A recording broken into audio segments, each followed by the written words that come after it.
বাসাটা রাজের যে ফ্ল্যাট ছিল, রাজ আমাকে বলে নাই। রাজ ফার্স্ট টাইম বলেছিল নাকি ভাড়া বাসা। তো আমিও সেটা ভেবে নিয়েছি, হ্যাঁ এটা ভাড়া বাসাই হতে পারে। বাট আমি যখন টানা 12 দিন ওদের বাসায় ছিলাম, রাজের বাসায় ছিলাম, তখন আমার কাছে ফিল হয়েছে এটা ভাড়া বাসা না, এটা রাজের নিজের নিজের বাড়ি, নিজের ফ্ল্যাট। এবং আমি যে 12 দিন থেকেছিলাম, রাজের সাথে আমার যে কথাবার্তা হতো, এই শব্দগুলো রাজের পাশের যে ফ্ল্যাটের মহিলারা থাকে বা ভাবিরা থাকে, তারা জানতে পেরেছে যে আমি রাজের ফ্ল্যাটে আছি। তো একটা সময় সন্ধ্যার সময় রাজের সাথে আমি ড্রিঙ্কস করতে ক্লাবে যাই, রাজ আর আমি একসাথে বেরোই বাসা থেকে। তখন ওই বাসার এক ভাবি দেখে ফেলে আমাদের। দেখার পরে হয়তো রাজের আম্মুকে বলে। এবং রাজের বাসা যে দারোয়ান জব করতো, উনি কিন্তু এখন আর ওইখানে জব করেন, ওনার চাকরিটার না বলে দিয়েছে। কিন্তু ওই দারোয়ান সবকিছু জানে। রাজ আমাকে চিৎকার করে তার ফ্যামিলি, তার পুরা এলাকার লোকদের বলতো যে নূপুর আমার গার্লফ্রেন্ড, নূপুর আমার গার্লফ্রেন্ড। এখন যে ছেলে চিৎকার করে বলে যে নূপুর আমার গার্লফ্রেন্ড, তা আমি যখন ওর পাশে নাই, আমি যখন ওর পাশে ছিলাম, তখন সে চিৎকার করে বলতো। আর আজকে আমি ওর পাশে নাই, আজকে পোলা সরা ফেলছে তার ফ্যামিলি, তাকে সরা সরা বুঝায়। আমি এটা কি ভেবে নিবা?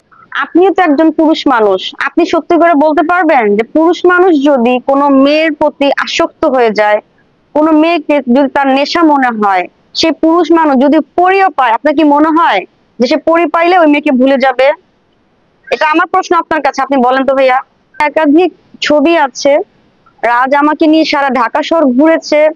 লাস্ট টাইম আমার শ্রীমঙ্গল ঘুরে আসছি, ওগুলো আমি আপনাদের একটু দেখাই। আমাদের মানে প্রতিদিন যে আমরা ঘুরতাম, কোথায় কোথায় খাওয়া দাওয়া করেছি, কোথায় ঘুরেছি, আমি সবকিছু ছবি আপনাদের দেখাতে পারবো। আমি ফার্স্ট টাইম একটা ছবি দেখাই ভাই, আমার ছবিগুলো আপনি দেখবেন এবং প্রত্যেকটা ছবি দেখলে বুঝতে পারবেন যে একটা ছেলে একটা মেয়েকে কতটা ভালোবাসলে সারাক্ষণ তাকে বুকে জড়ায় রাখে। আমার যে প্রত্যেকটা ছবি আছে, প্রত্যেকটা ছবি কিন্তু রাজ আমাকে বুকে জড়ায় রেখে ছবি তুলেছে।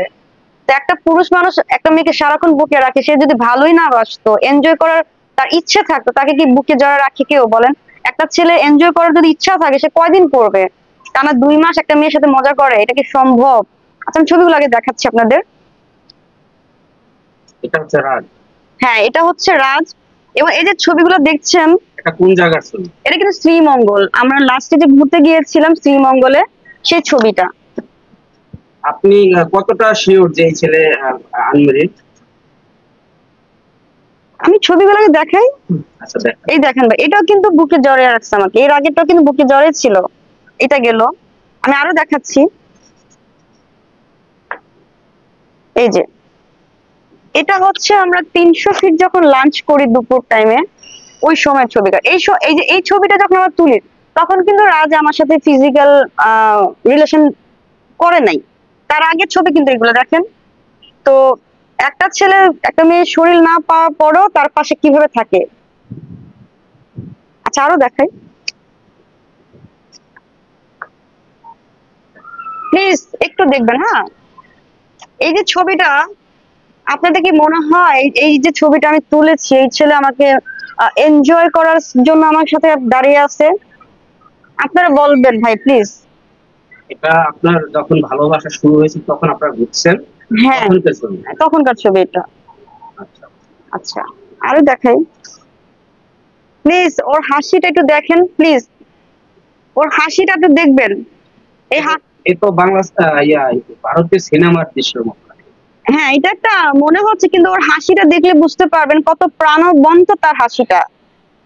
এত সুন্দর করে যে ছেলে যে মেয়েকে পেয়ে হাসছে, সে কি তাকে ভালোবাসে না? এটা কেউ বললে বিশ্বাস করবে? আচ্ছা, এই রাজ আপনাকে যে এখন ভুলে গেছে কিনা সেই জিনিসটা আপনি কনফার্ম না? আমি কি বলেছি ভাই, এই আপনার যদি সে ভুলে যায়, ভুলে যাওয়ার প্রশ্নই আসে না। কোনো স্বার্থ ছাড়া একটা ছেলে 2 মাস একটা মেয়ের কাছে ছিল, কোনো স্বার্থ ছাড়া। আমি তো অনেক সুন্দর না? রাস্তা আমার থেকে অনেক সুন্দর। একটা আহ মুসলিম মেয়ে এবং একটা মেয়ে মনে করেন আহ অতটা পরীর মতো সুন্দর না, এরপর কেন এই ছেলে আমাকে থাকবে? ভালোবাসছে বলে তো। এখন ভালোবাসার ভিতরে যদি বলেন দূরত্ব তৈরি হয়ে গেছে, রাস্তা আমাকে দেখতে পাচ্ছে না, তাহলে হয়তো বা রাজ ভুলে যাবে না একটা জিনিস, একটা সাবজেক্ট। একটা নারী যখন একটা মহিলা একটা মেয়েকে তারা ফিল করে, তার ব্রেনটা ঢুকে যায়, কখনোই সেটা বের হয় না। মানুষের জীবনে, নারী বলেন পুরুষ বলেন, মানুষের জীবনে আমাদের লাইফে অনেক নারী পুরুষ আসা যাওয়া করে। হ্যাঁ কিন্তু আমরা কজনকে মনে রাখি, কজনকে ভুলে যাই। এই ছবিগুলোকে দেখে মনে হয় যে সে ভুলে যাবে, এটা সম্ভব? কারণ কারণ রাজ একদম বাচ্চাদের মতো ইনোসেন্ট। সত্যি কথা বলছি, আমি মানে আমি ওই ছেলেটাকে যা বলতাম, মানে আমার বলতে সময় লাগতো কিন্তু তার করতে সময় লাগতো না। এবং এই ছেলে আমার জন্য কান্না করেছে, এটা তো আমি দেখেছি। এটা তো আপনার তখন শ্রীমঙ্গল থেকে আসছি, শ্রীমঙ্গল আসার পরও যখন আমরা হোটেলে থাকতাম, একটা সময় দেখা যাচ্ছে রাত ইচ্ছে করে আমার সাথে অনেক কিছু বলতো, অনেক কিছু করতো। হ্যাঁ, আমি একসময় দেখা যাচ্ছে আমি রাগ করে রাতে ডিনার করি নাই, তো সকাল ভোরবেলা উঠে সে কান্না করতেছে, আমাকে জড়া ধরে বলে যে তুমি আজকে ডিনার করো নাই আমার জন্য।